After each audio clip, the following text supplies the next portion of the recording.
guys hear me? Is it still working in chat? Oh, hello? Hello? Yep.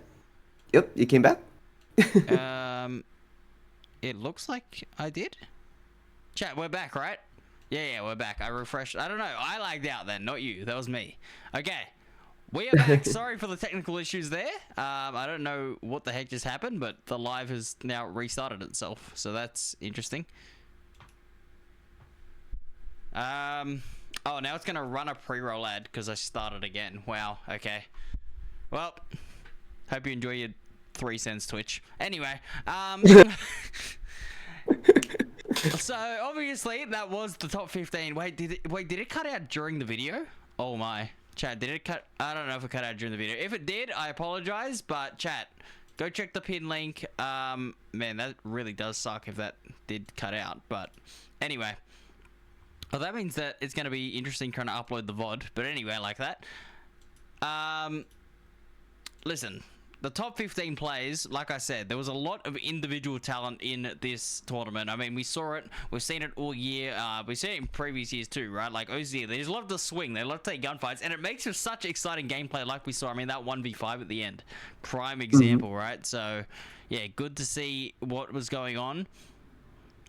But, yeah, I think the main takeaway at the moment, for me at least, from Split 1, is that, I mean, E-King, they deserve winners, right? They crowned the champions, they won the tournament, they were by far the best team, undefeated, only dropped 3 maps across an entire split. I mean, what's not to like about them? And also, Dragon, #1 player in the playoffs. So it wasn't just the Lou show that we've been seeing, you know, him popping off, and he's a phenomenal player in his own right. But I mean, all 5 individuals on E-King were truly standouts. Yeah, they're very pretty much, again, like if I was gonna be calling back to whatever I said back in like in episode 1, whether I said like they peaked too early and they probably are more beatable here in the playoffs, and like the actual outcome was just very off in terms of like that verdict, right? Rather than like showing cracks, E-King pretty much proved that pretty much they're stronger, even more stronger under pressure, that their depth and their adaptability in best of 5 scenarios, especially in the grand finals with against Full House, decisively countered like the notion that they are vulnerable. And looking at how everyone performed and who was the standouts in regards to that one, how their playoff run went. They beat Hornswogglers just with 1 map 2-1, beating Bobo 2-0, beating Full House in the upper final and in the grand final as well in 2-1 and 3-1. The key players that was notable to me was, you did mention Dragon, but we can't mention Dragon without Lou, who pretty much for me was the MVP of the tournament as well, and pretty much the runner-up afterwards for me for that one as well would be Minimize, in regards to how high impact he was in terms of utility and with frags in combination with the both, and again, and that's with the rest of the squad as well in Kadiri. And definitely. I mean, he's just been a generational find. He was actually, it's interesting because he was actually with the Full House core last year. At the end of last year, Kadiri was, but then he obviously they did a little switch. They put Zork in, which I mean, you can't criticize the core, right? I mean, Zork was phenomenal this year as well. I mean, outside this split, his IGLing was insane. The fact that he had the most clutches alongside that was very, very good to see. But I mean, obviously, we do have to look at the other side of the coin of that grand final, right? Full House, another grand final, they go down. They just keep getting this second place curse. I mean, I feel for them. They're such a good team. They have so much talent, but I'll tell you what, I mean, listen, like I said, I just feel for them. I mean, they just keep making it. They look so good towards the grand final, but it's been E-King, it's been, I mean, JFT last year even. I mean, it's just these teams, they just come out of nowhere and they steal the show from them. I mean, you know, obviously you haven't been around the scene as long as myself, who's seen them, you know, constantly getting to these positions, but Look, what I will say is that they definitely look better than they did last year. I think last year they were still very solid, but they did have I'm talking about the core chat, by the way, AIC, so without Vizsla and Zork. They looked very good, but there were a couple of individual weaknesses here and there.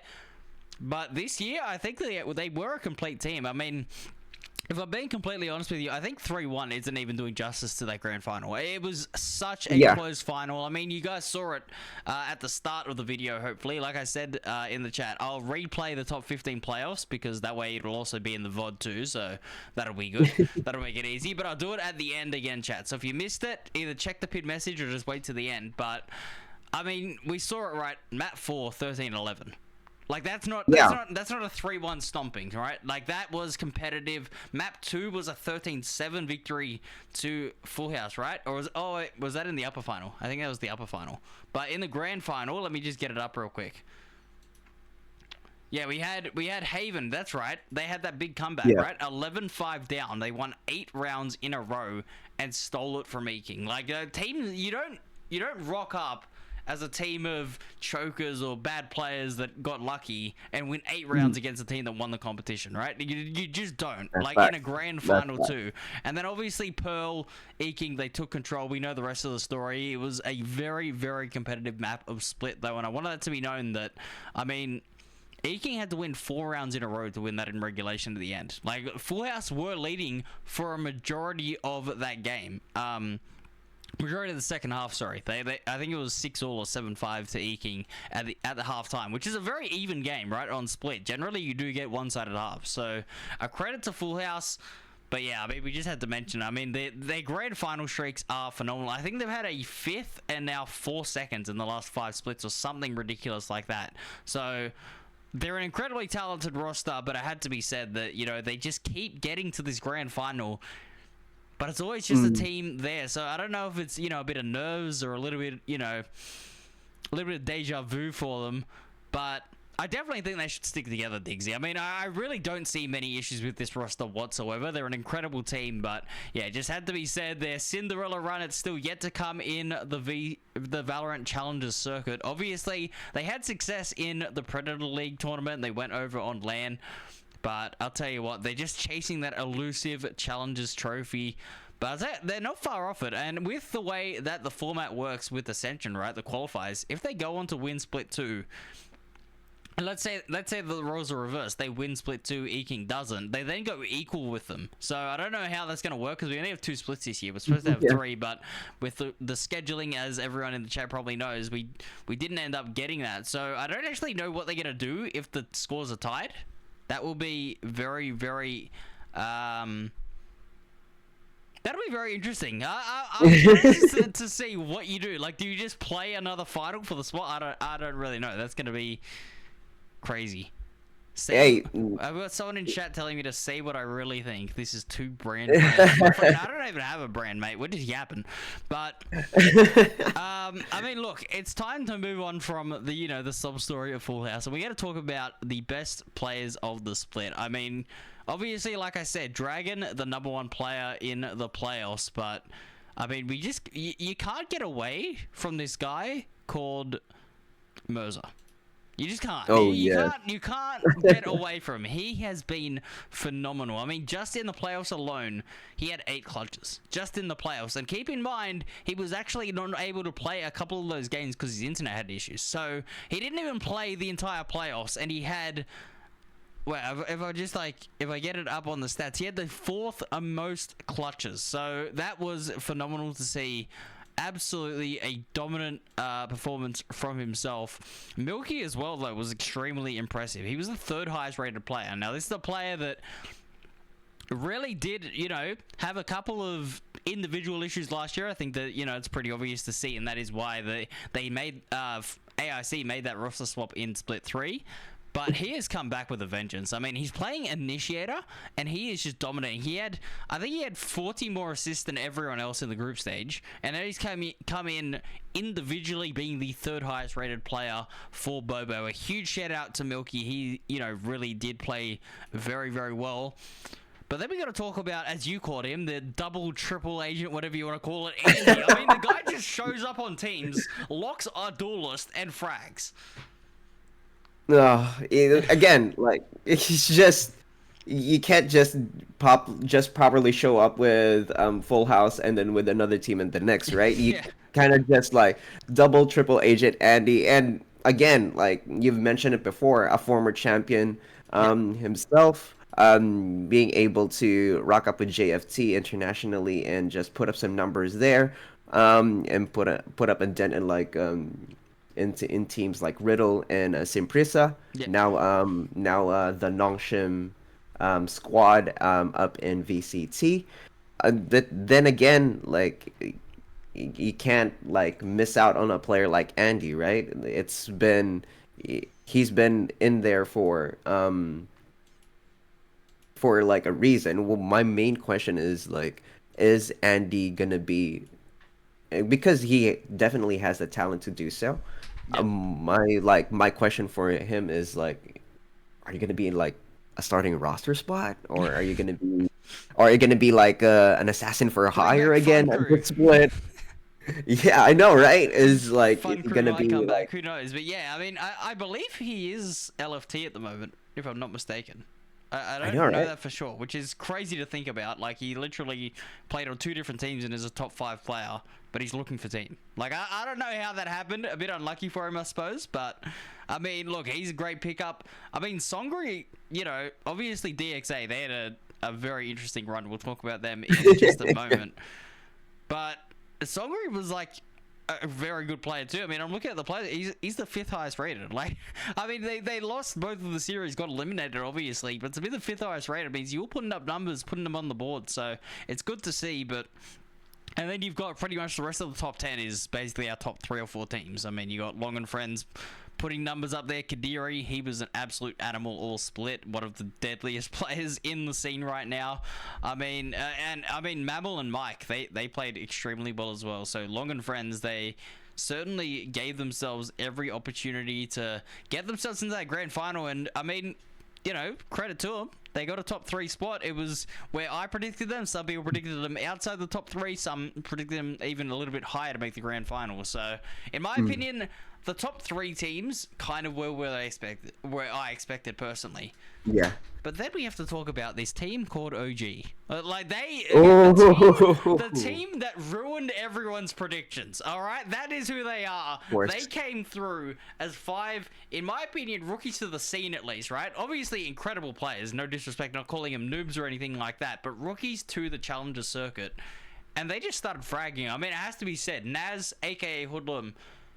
I mean, in my opinion, impact-wise, probably the highest impact in the tournament. Obviously not on the rating, but just the impact he had in the playoffs and the ability to turn a game on its head was incredible. He did have the top play of the split as well, so I will, like I said, I'll replay the video. You'll be able to see his 1v5. It was incredible. But Digzzy, I mean, this team of OG, like, they were obvious. They didn't have the reputation of a proper team, right? They were kind of a pug team that came through, and you yourself said you were annoyed that you heard all these rumors about them not being as talented as they were. But I mean, they've impressed everyone, right? They've silenced any of the doubters, ourselves. I mean, we always became fans of them towards the end of Yeah. the playoffs. It was incredible. They are a very, very exciting team to play, and I'm looking forward to seeing them in Split 2 as well. I did say before, like during at least the playoffs that we've been casting, like they are my Cinderella story. You know what I mean? Because Yeah. everything that just everything going against them, they've just shattered. Like again, like stats wise, they haven't been putting up numbers in the group stages, so everything just fell into place that they are the weakest playoff team on paper. But and then I put another hot take in there that they're the most likely to pull a weird upset, and the Yes. outcome says it itself. OG 4th place, upsetting Bobo 2-1 in the lower bracket and winning a tiebreaker against DXA. They were pretty much written off, but quietly orchestrated one of the tournament's biggest shockers, right? Yeah. Again, you mentioned Hoodlum, Nas, the leadership there probably structured, like had really good structure despite the weird team comps they've been pulling up tournament long, I definitely did not deserve the quote unquote weakest label that we put in terms Yeah. of them being like that on paper, right? And then Yes. again, like we're just gonna notable to the results in there. Um, Even though that they lost to Full House in the upper courts, they beat DXA 2-0. They've upset Bobo and Well, 2-1, yeah. and in the end, their Cinderella run cut short with their loss to Long and Friends 1-2 as well. But it was Like like there that's was a 40 round it's a map in there close. too. Like we Yeah, can't talk about that without talking about that. I think it was 36 actually, 36 round map that was yeah, casted by our amazing duo. Like I said, I like to call them the M&M duo, Merlin and Multi. They are great casters. Love to see it. Merlin. They are incredible casters as well. So shout out to them. But I mean, that series was phenomenal. I mean, I think 3 of the top 15 plays were in just Lotus. Like, that was how Yeah. exciting that map was. There was so much going on. Even the overtime rounds were very, very exciting. But, I mean, to go toe-to-toe, and this is what I was saying about them during the watch party as well, is that OG, they have this ability to play this heavy contact game. Yeah, like we were saying, they're not your traditional Valorant team, right? They don't go for the defaults and the setup plays and a bit of push and pull. They're just going to hit hard. And Long and Friends kind of invented that last year when they were on that JFT call, like I was saying, when they went 1 split 2. They played that heavy contact. They did it again, but they finally came up with a team that could match them. And that was such a entertaining series to watch. Yeah, sure, a lot of people were saying it wasn't as structured, maybe not as high quality as people say, but it was exciting. It was great Valorant, and I really do look forward to seeing those two teams clash again, because Yeah. I think it's going to be a movie every time you see those rosters go head to head. It is great to see.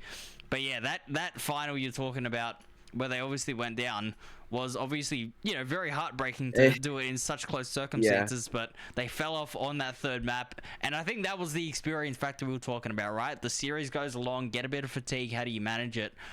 I'm hoping next split they take the experience of that long series and take it into their next and learn how to sort of consistently power along, because we saw it in those first 2 maps, but I mean, they'd played almost 80 rounds of Valorant by the time they got to map 3. Obviously fatigue was going to set in. Long and Friends, they do have a little bit more experience and they took it. But going back to that Bobo match, I wanted to say something about OG. They got destroyed map 1. Like, it wasn't it wasn't a close affair. They got 13 forward on map 1 on split, which is actually one of their, I think it was like one of their top 3 maps. So one of their best maps they got 13 forward on, and then they just came out in the first half of the next match and they were 9-3 up. Like, they just exploded into the action. So to show them backs against the wall to continue to deliver, very, very impressed with them. But like I said, a 4th place nobody saw coming. I don't care who you are. Nobody was seeing them making the top 4. They did it, and congratulations to them. But then we have to talk about the next team, who was in 5th place here in Hornswogglers. Now, they were an interesting team, right? They were a little bit up and down in the group stage. We kind of didn't know where to put them. I put them kind of in the middle, so actually I think I put them in 5th or 6th. So chat had them at last, but they actually did manage to win a series, so shame on you, chat.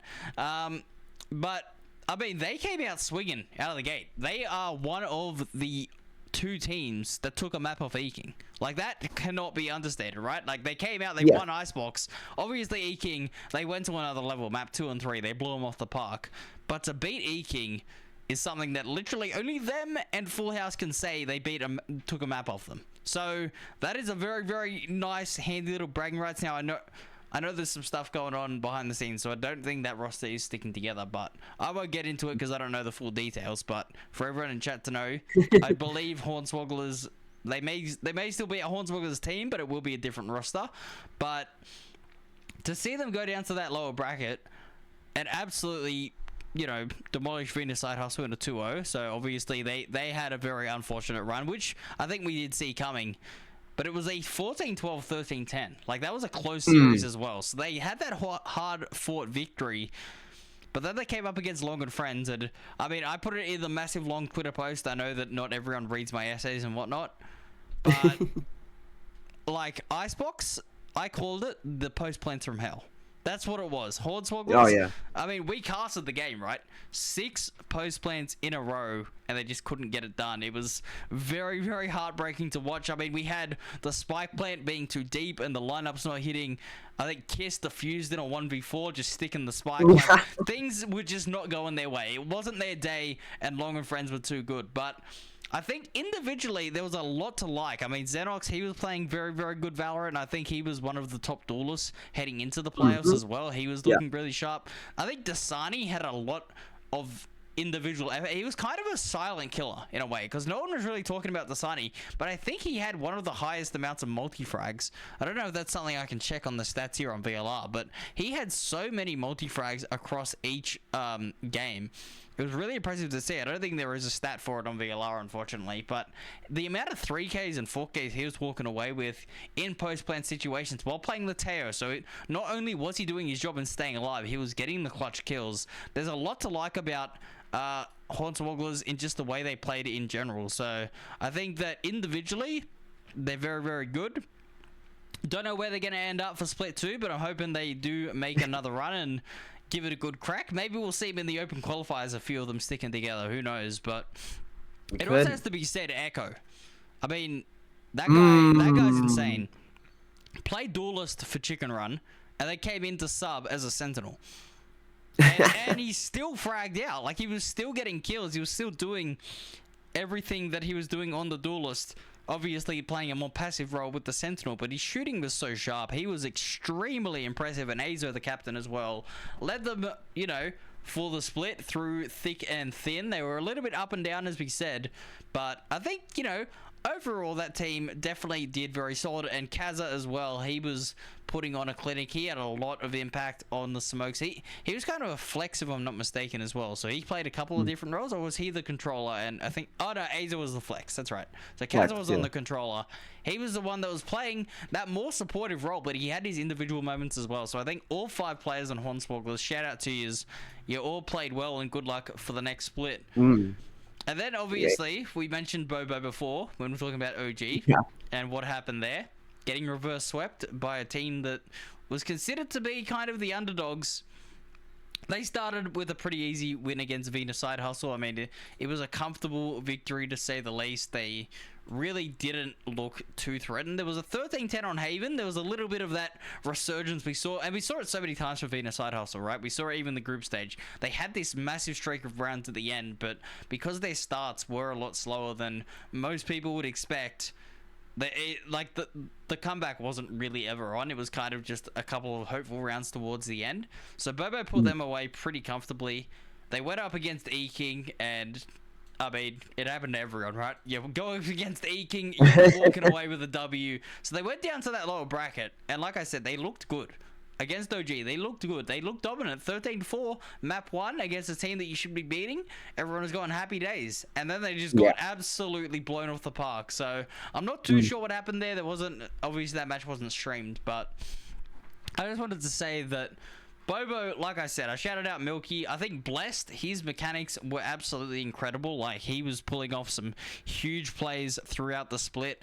Kawaii, though, as well, it's got to be said, his first year in VCL. Last year, he was actually with Focus, but he wasn't, like, listed as a player because he was 15. So, like, he's a 16-year-old. He's just old enough now to be playing, and he's proven he's in a top 8 team. Like, that is incredible to see. Noz as well, you know, the leader, the experienced player in that roster. He's been around for quite some time with, you know, repping the Bobo name. So he was doing well as a captain, I think.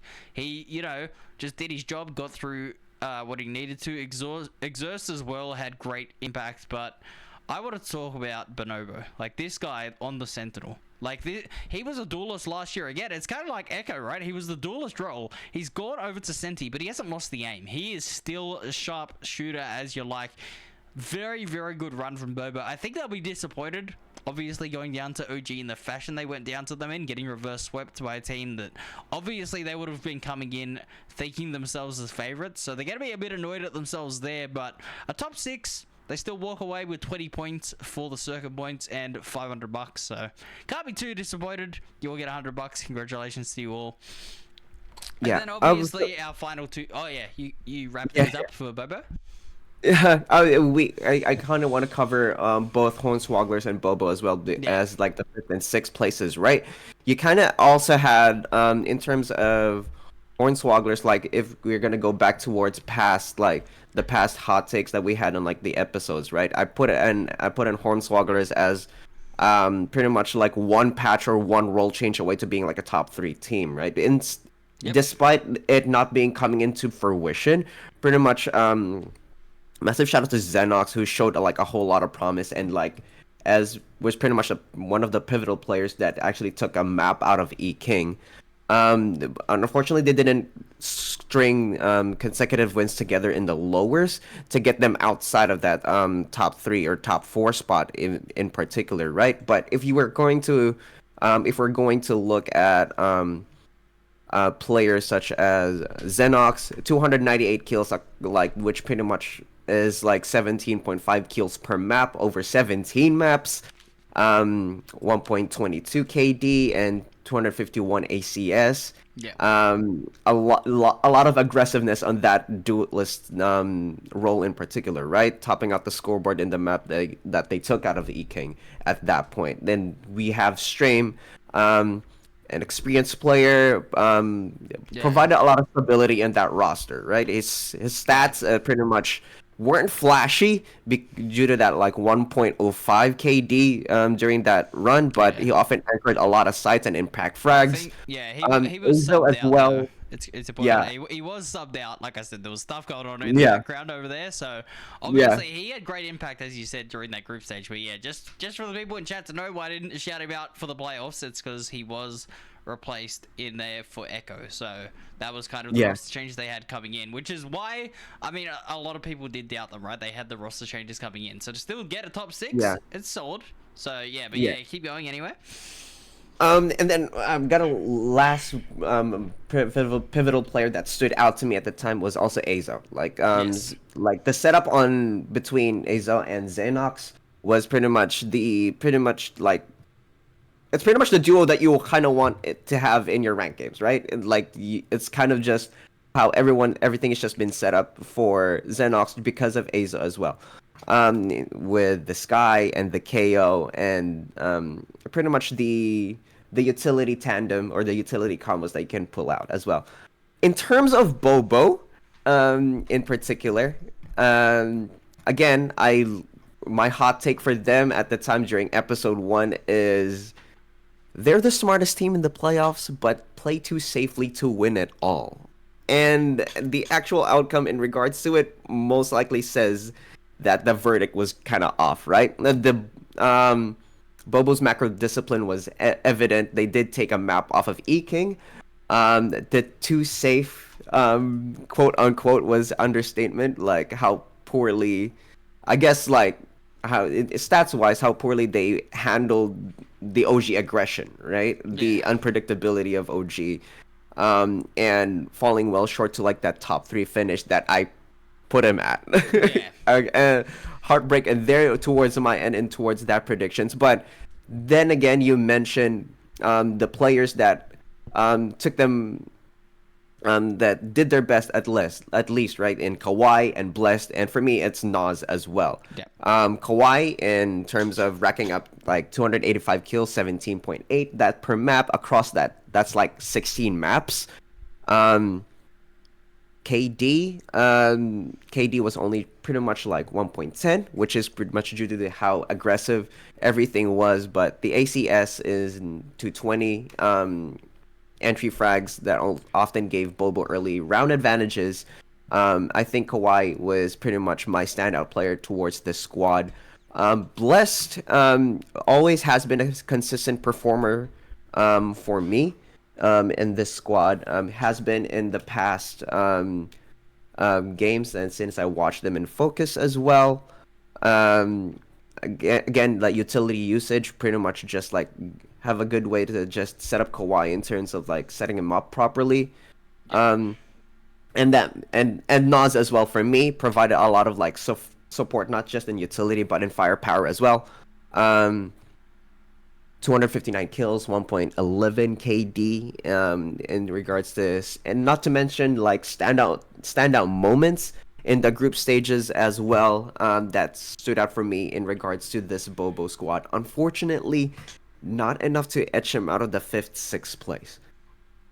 Yeah, I mean, look, obviously we got to talk about the final two teams in the playoffs. It's unfortunate to talk about them. Obviously, we're not always trying to talk negatively, but it's got to be said, DXA, a massive underperformance. I mean, it really was. It was a team. Maybe I gotta stop telling people they're underdogs, because I feel like I'm cursing them. I did it with Bandits last year. I said they were gonna make top 4. They didn't even make top 8. And now DXA, I said they might be a dark horse to win it, and they do go down. But I don't know if it's the K-Man curse or if it was just an underperformance, just a day of things not going correctly. But it's got to be said, they really should. You know, on paper, they should have been placed in that 5th to 6th bracket, maybe even competing for that top 4. You look at the experience of this roster all the way down top to bottom. They had so much of it. They've got a team that have pretty much for the last 2-3 years made top 8 pretty consistently. So to see them go down in 0-2 fashion, very, very disappointing to see, you know, obviously from their own standpoint, but hey, I mean, that's Valorant, right? That's OCE. If you don't win, you don't win. You got to get the results on paper.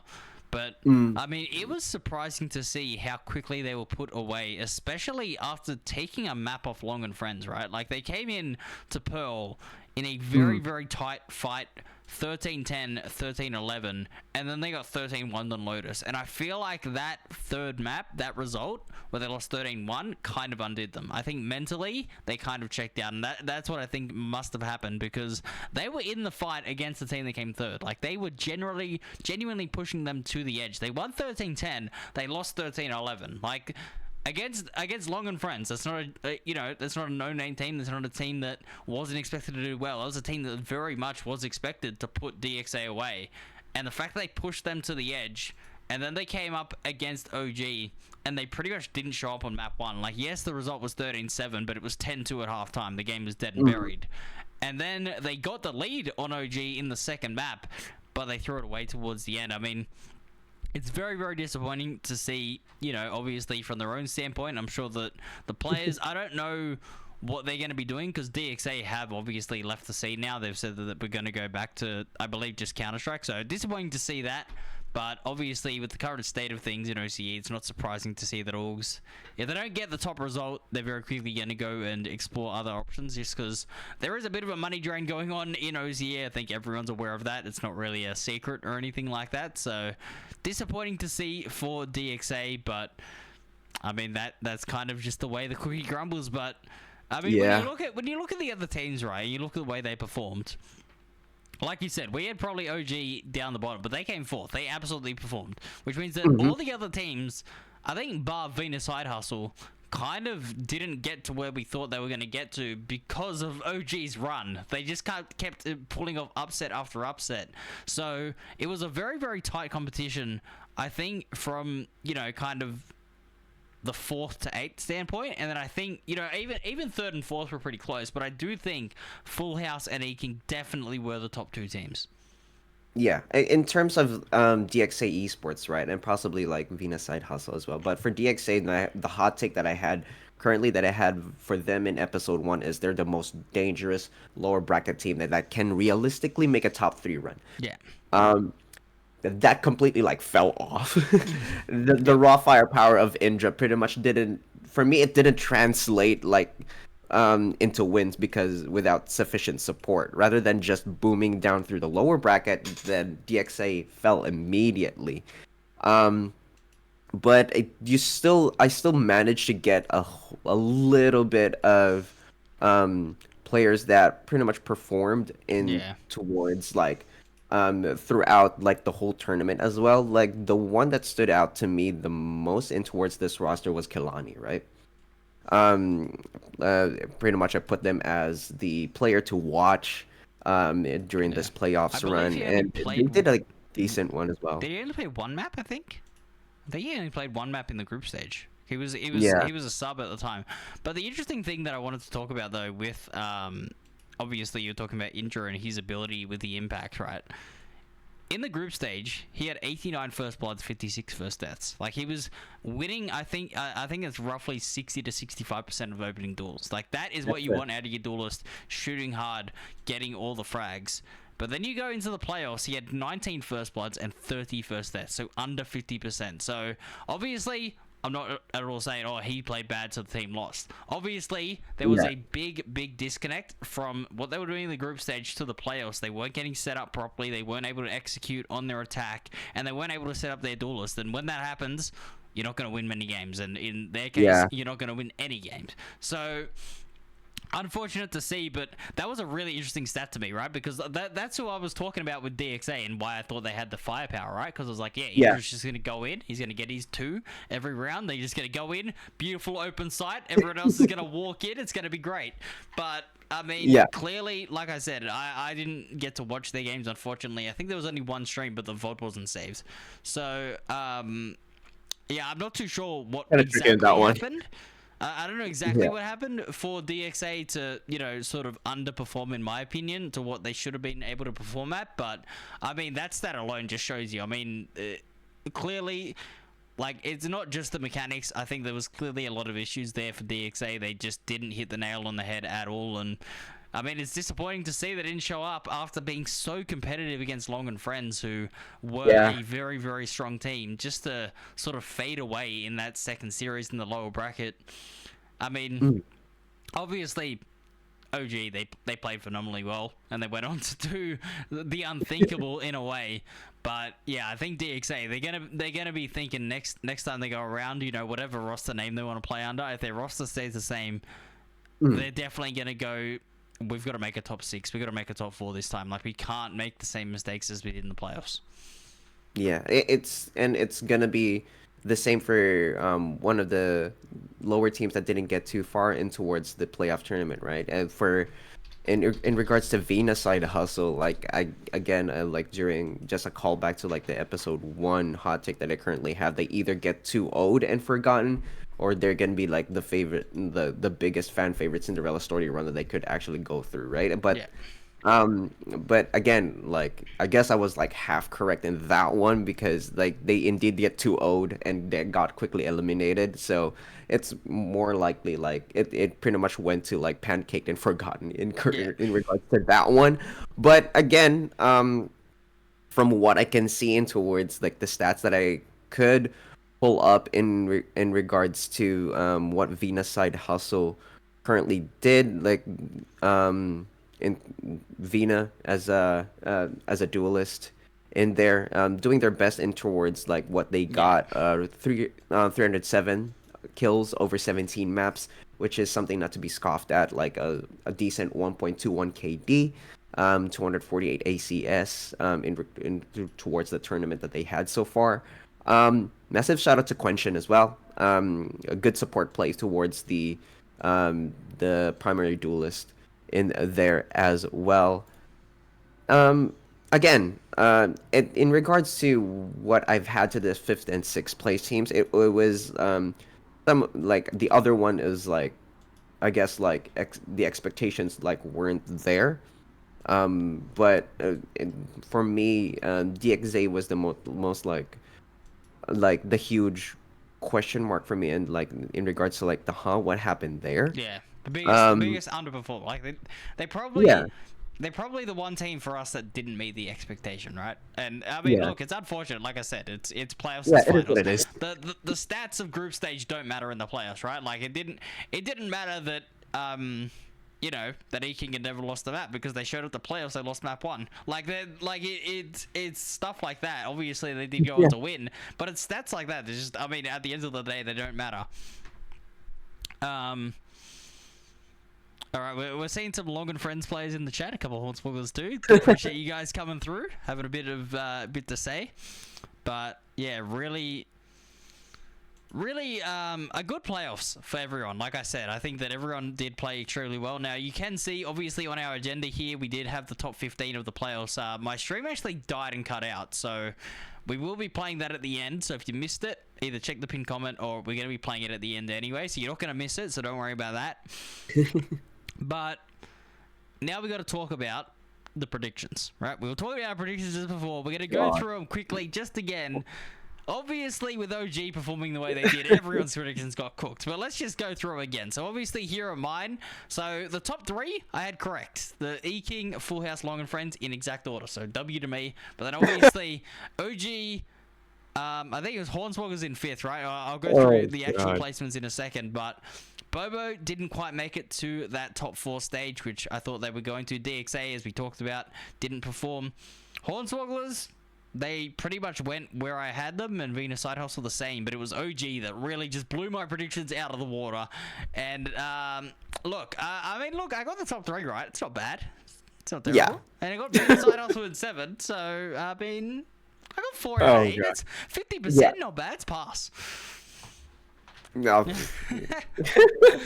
I can't wait to see mine, because mine pretty much I was playing in regards to like I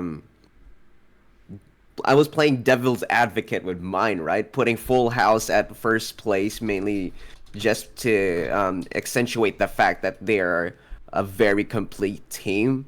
And I was pretty much like, but to put them in, and then watching how that Full House and E-King series went through as well, like, was really like not just like, okay, this is not just a tight game. Like, E-King was like really dominant, and they really know their shit, right?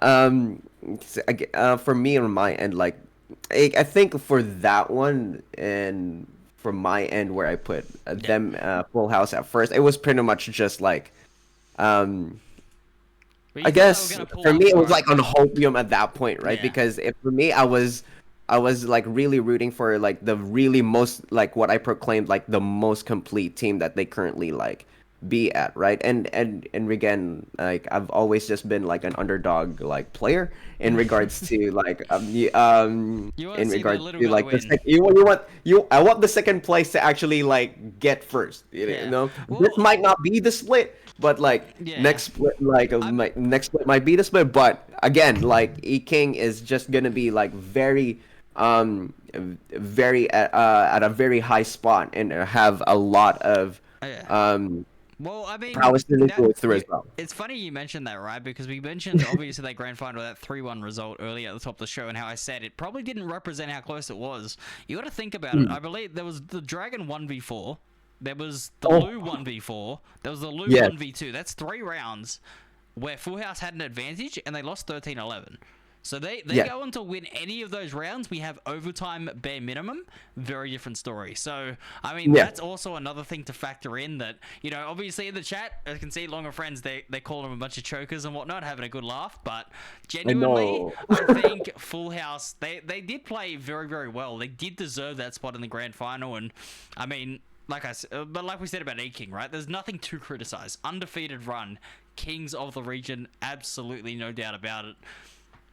But yeah, that was kind of the way the predictions went, and then towards the end, it was a bit of a mess. The bottom 4 was just a mess, okay? Like, no one knows what went on.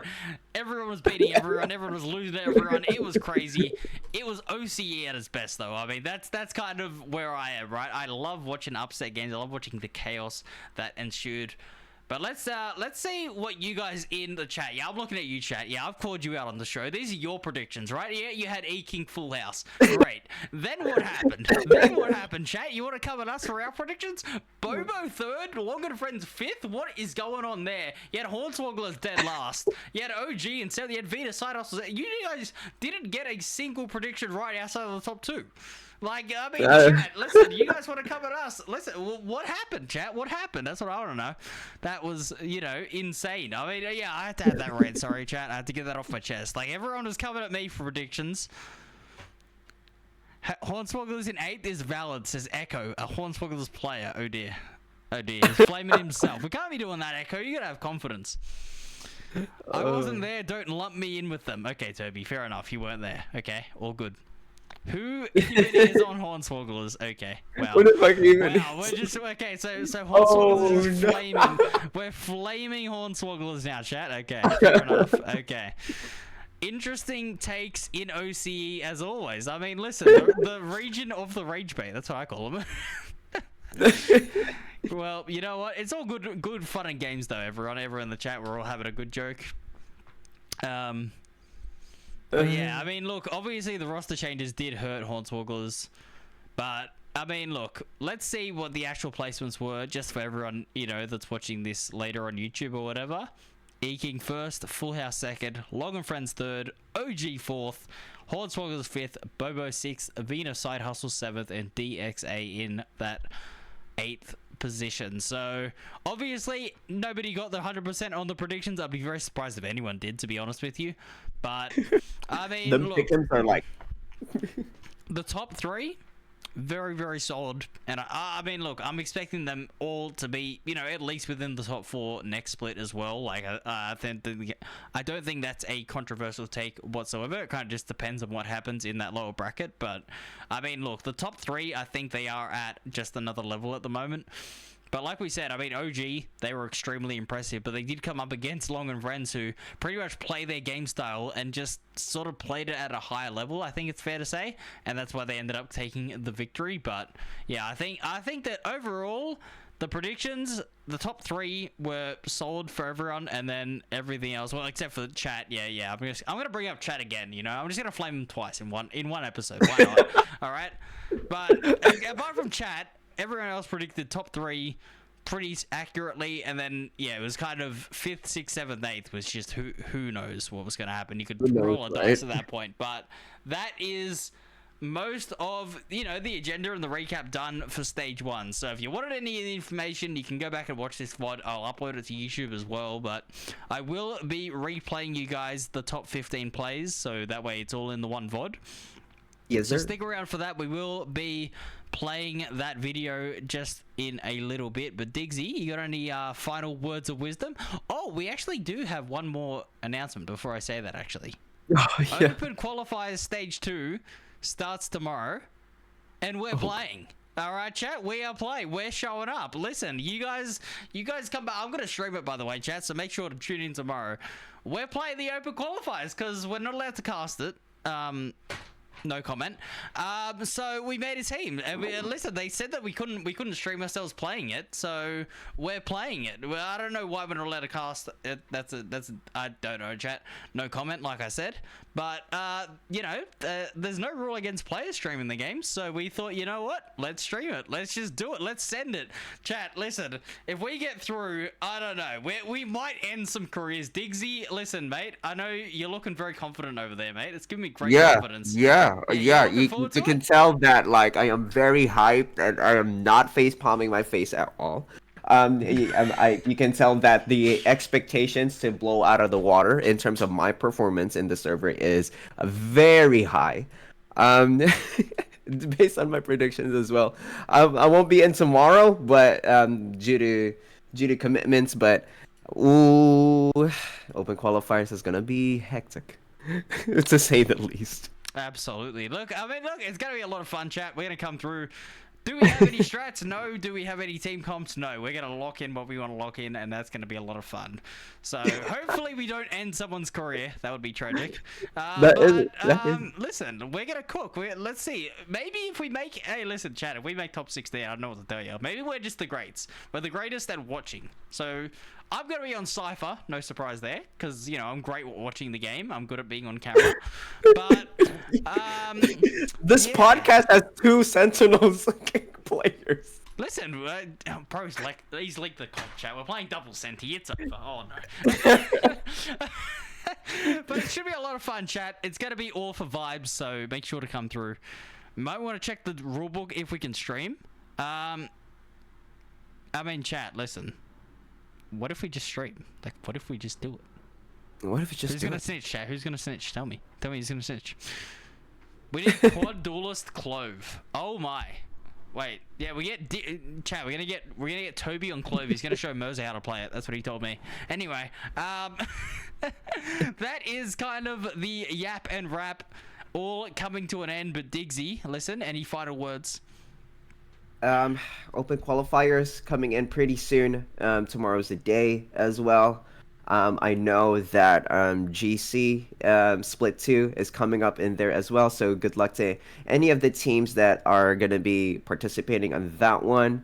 But yeah, two banger of a tournament that's coming in towards OCE, two big ones, and two career defining ones, if I say so myself. But again, OCE is currently still on the rise, and we're still kicking ass here. But can't wait to watch more.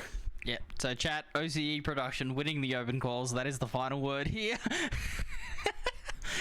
That should be a lot of fun, chat. We're gonna go around. We're gonna, just obviously we're gonna play seriously somewhat, but we are playing for vibes. We are playing just to have a good time. So make sure to come through. Hopefully, I'm gonna be there streaming it. We'll see if we can get the streams going. If not, I might just record the VODs and upload them for vibes anyway. Like, who cares at that point? We're playing for content. We're gonna make some content, but chat, it's been an absolute honor bringing you guys the recap with Digzzy. I love you all being in the chat and supporting us, all the players that are coming through. I know you guys, you love having your banter, having your chats and whatnot. It's always great to see. It's a great fun time, but I will be replaying the top 15 plays as our sort of exit on the show. I know this one was a lot shorter. Last one was about 2 hours because we had every stat in the book and we were going through every possibility, every 13 million possibilities in Marvel Avengers. I don't know what's going on there, but we were talking some crazy talk. But today it was just about giving you guys the recap, all in just a 1 hour podcast. Chat, you have 3-month tournament all compressed down now into 2 different VODs. So I hope you guys do enjoy it all. Unless we got Q&A. Very, very good. Hey, listen, chat. Any Q&A, any questions before we go out? Let us know. We'll stay live for a bit longer. See if anyone in chat's got any questions about Split 2, about OCE in general. But yeah, at the moment, chat, I just figured if we make some more content like this, we're gonna get our region to a better spot. Because obviously, there's a lot of things going on that shouldn't be going on. What did I eat for breakfast this morning? I was up editing a video till 7 in the morning, the video I'm about to show you. So I actually didn't have breakfast. I woke up, had a shower, and went live. So yeah, that's what I did, Melvin. I ate pixels. That's what I did. What about you, Digzzy? Did you have an actual breakfast? I think I think we were just, you showed me the edit of that video at one time, and I think I just had just oats. And I think just some Indomie ramen noodles. That one, and I think I might have a pretty one a bit soon. Can we use the caster overlay next podcast? Okay, I was thinking about doing that, but then I was like, this is like a podcaster. Like, it's a different brand from VCL. You know what I mean? Like, it's not just all about VCL. So I was kind of wanting to do my own little overlay and have a different brand going on, and maybe work on some graphic design of my own and get something a bit different. Because, like I said, that was more for the VCL, and that's for the official broadcast and whatnot. I kind of want to do something different, you know what I mean? I just don't want it to be one thing for everything I do, We get a bit of variety in there, bit of entertainment. But yeah, any other questions, Shay? Anyone got anything? Anyone got any strats to suggest to us for open calls? We need some strats, guys. Anyone got some strats? I don't know. Rush A, go B. I do see someone suggesting you bring out back the jet. You know what I mean? Bring back the duelist K-Man. The K-Man 0.8 KD duelist. 0.8 KD. 0.8 KD in plat, by the way, Chad. I have a duelist only account. It's it's not even smurfing. I genuinely can't win. Anyway, we need to run clip farm strats. Okay, chat. Turtle smokes. 5 smokes. Turtle smokes into side. 5 smoke. 5 smoke. We go. Is it a Vandal? Is it a Judge? You won't know. Yeah. Is it a Shorty? Is it a Classic? No, you know what? We actually beat someone playing triple smokes in our Prem team, so that was interesting. That was actual content. That was actually funny. We should start streaming those. That was too funny. But anyway, chat. Appreciate you all. Enjoy the video. We're gonna go and wrap things up here. Digzzy, I'm sure, mate, you've got, dinner on the way or something like that with the time it is for you. So hopefully you have yourself a good meal and a great rest of your day.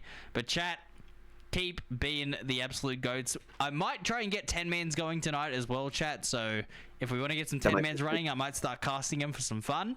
But other than that, I'm going to leave you guys with the video yet again.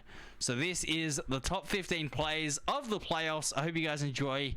And thank you for tuning in to episode 2 of the Yap and Wrap.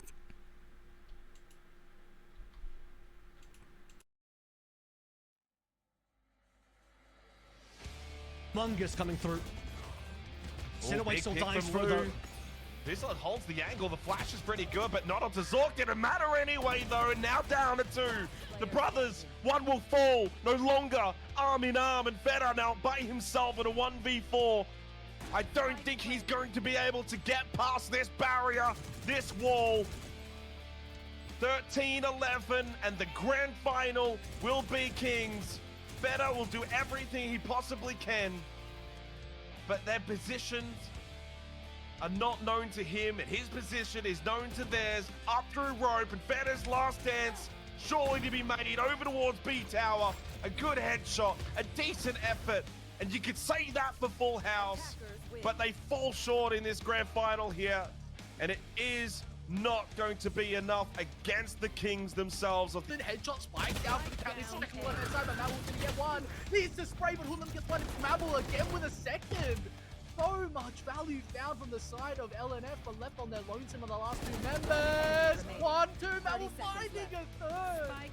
Somehow, some way, Mabel back in a 1v2. Almost finds a kill. What is happening?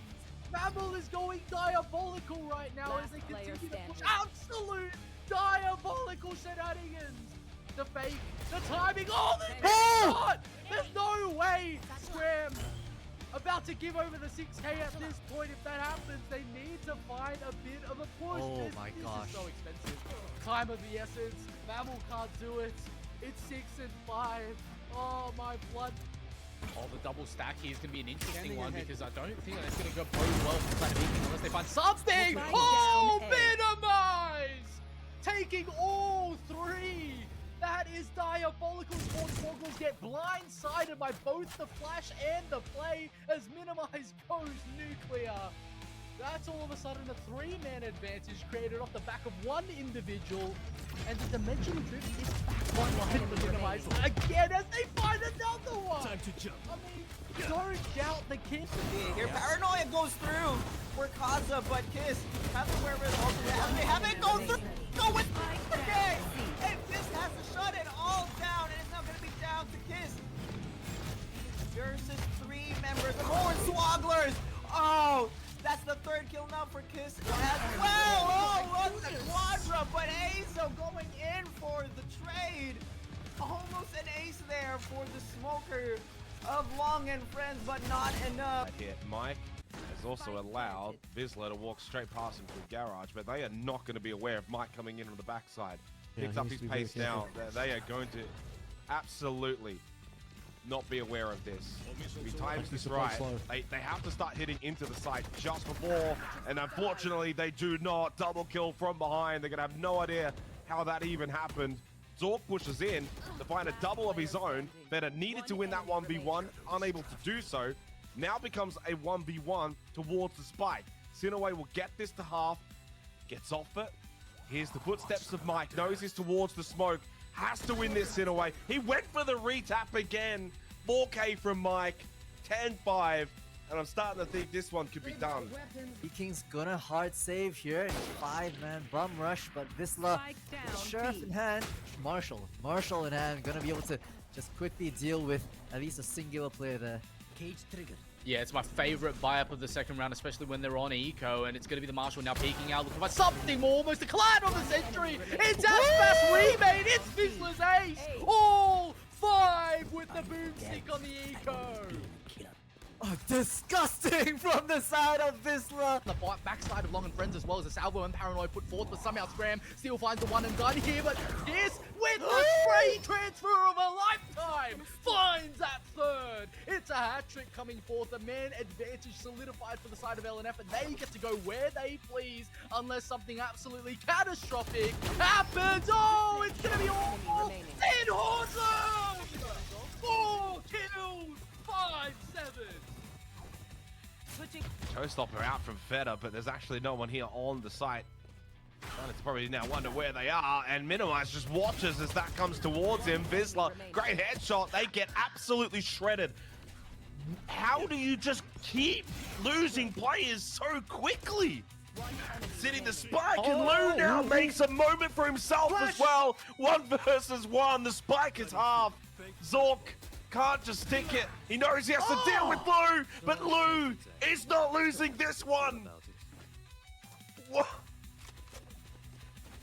Should they choose, or actually a 4, my bad, but still, it might go in towards their favor. Should they be more coordinated, just like that? Feta73 is already inside the site, and a good spray from Mike, taking them down as well, but Andy Blade storms through the triple, and the quadra for Andy Long, taking it down as well. Tying it up the series to a 9-9. Absolute sinner. Noise gonna be made unless it's a fake gate crash going in towards that side, and this is what we're talking about. These might be a good attack round now for Xenox, but we'll see if it still goes in towards their favor. 53 seconds remaining on the clock. B side is the chosen side to go in, and Xenox with the 3rd kill of the round. Merza going in for another off shot. Overdrive now gonna be activated. But Xenox gonna be using Dimensional Rift and going to be seen as the 4th, and that is going to be the ace for Zen. Oh my days, 5 minutes. Reach. Oh, you can't be asking for anything better than that. As Long finds a crucial kill straight out. Walking through. Needs to find it. Will be Hoodlum absolutely crisp and ready, hot and spicy. As we see, Long answers right back. And that's going to be a huge fault line, and a Rolling Thunder from down under instantly coming in as Long finds the hat trick. Gnarly answering back with another headshot. It's going to be Hoodlum finding something more here as Long falls. As they find the ace, Long goes massive for Long and Fred. Cash-wise, but they're still somewhat committed here. They got to play into it. I mean, you can go for some guns that maybe you can take away, but I just don't see a world in which you win a 2v5 post plant. There's one. I mean, it could be very silly here at the moment. There's a second. The egg on my face is starting to absolutely melt. There is no world in which this has just happened. It should never happen, ever. They're just standing still like statues. Where's the movement? Where's the trades? There's 5 of you there. All I want to do is swear and say, what the effing hell was that? Matt towards Vents, and Long gonna have to be tagging a little bit of a fight there in towards mid. Oh, he's going back 1 up. minute 15 remaining on the clock, and that's Andy now going down, and that's 4 on 4. 1 minute popping in through. That is full house on the defense. Wait, still he's going in Long again. He's going in again. Oh. Fizzler. Fizzler. What is he doing? He's getting away with murder. Oh. He's got 3. Oh. He continues to deliver. He's got a pin up line with a shorty now. In Oh. the smoke, Mike managing to escape, but only briefly, as it will be down to the Sentinel here. Mike, what have you got for us? Tapping the spike at first, looking for one, but the trade's immediate. And here's Fizzler with a 4K in round 27 to send them to match point. Fizzler with the daylight robbery, starting off from Vents, being a hermit and acting it all out. In the end, managed to get the Viper Spit on their own. He gets punished, Dragon Award screens, and it's looking like a second round's going to go the way of Full House. And they're going to get this cleanly as well, ideally. Dragon, okay, the re-peek Zork, who is stuck on the angle. Paranoid to stop anyone from else re-peeking him, but Dragon has too much work to do here. 1 versus 3, he'll get the first, but on 7 HP. Fundamentals here, Biggie and Sinaway just have to play off each other. They know that Dragon is low. Like for time, they have to trade each other. Biggie might die here, he will. No way. Will the trade No happen? way! It won't! 4 kills for Dragon. Sinaway not in position to be able to trade the death. And Judge, no contest from the side of Long and Friends, which means it's going to be a 5v3 retake. Might be a little bit tough to deal with it. They need to find the instant kill first, but Mike somehow captures it. Wardlam with a headshot is absolutely nuclear. Second there. Everyone else is on the side, and they need to get on right here, right now. The timing is absolutely of the essence. Oh my days! How? You were only a moment. I am forever. You don't get a reset button. Speechless.